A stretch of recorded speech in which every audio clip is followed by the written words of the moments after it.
મહીસાગર જિલ્લામાં આવેલ સંતરામપુર ખાતે ગુજરાત રાજ્યના મુખ્યમંત્રી ભૂપેન્દ્ર પટેલની ભવ્ય જાહેર સભા યોજાઈ વિકાસના એજન્ડાને મળ્યો જોરદાર સમર્થન।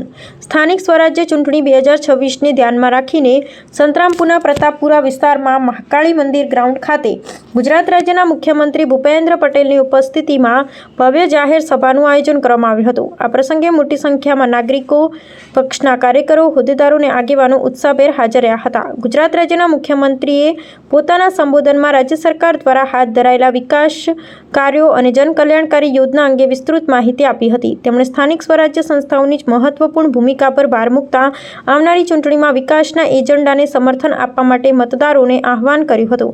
જાહેર સભા પૂર્ણ થયા બાદ શહેરના નવા રામદ્વારા ખાતે જિલ્લા સ્તરના આગેવાનો અને શ્રેષ્ઠીઓ સાથે બેઠક યોજાઈ હતી, જેમાં જિલ્લા વિકાસ સંગઠન મજબૂતી અને ચૂંટણી વ્યવસ્થા અંગે મહત્વપૂર્ણ ચર્ચાઓ કરવામાં આવી હતી। આ કાર્યક્રમ દરમિયાન સ્થાનિક નાગરિકો અને કાર્યકરોમાં ભારે ઉત્સાહ જોવા મળ્યો હતો। સમગ્ર કાર્યક્રમ માટે પોલીસ વિભાગ દ્વારા કડક અને સુવ્યવસ્થિત બંદોબસ્ત ગોઠવવામાં આવ્યો હતો। पवित्र भूमि पर गुजरात मृदा मुख्यमंत्री सम्मान्य भूपेन्द्रभाई साहेब नो केसरिया સાથે મહીસાગરની ધરા પર સ્વાગત છે। પણ બે હાથ ઊંચા કરી ભારત માતાનો જયઘોષ કરીશું। ભારત માતા કે ભારત માતા કે સન્માન મળવું જ જોઈએ અને તો જ આજે આપણી સંસ્કૃતિ છે,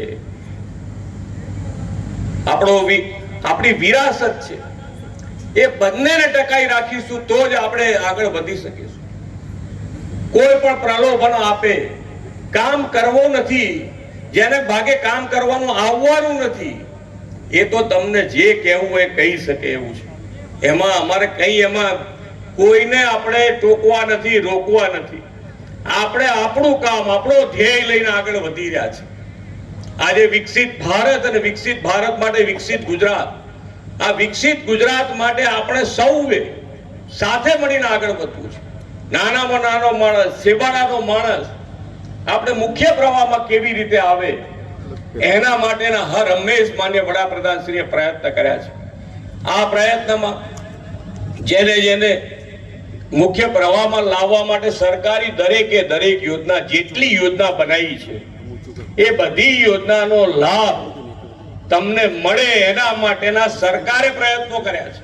તમારા ઘેર બેઠા તમારી યોજનાનો લાભ મળે એ રીતનું આયોજન કર્યું છે અને એટલે જ આ વિકસિત ભારતનો સંકલ્પ લઈ શકાય।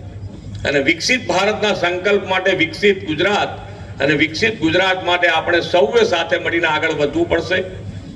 અહીંયાથી જેમ કીધું એમ કે પૈસાનું આયોજન દરેકે દરેક પ્રજાજનોના જ્યારે કામ કરવા હોય ત્યારે આજે દરેક જિલ્લા સીટ ઉપર એક મેડિકલ કોલેજ બને એ દિશામાં ગુજરાત આગળ વધી રહ્યું છે।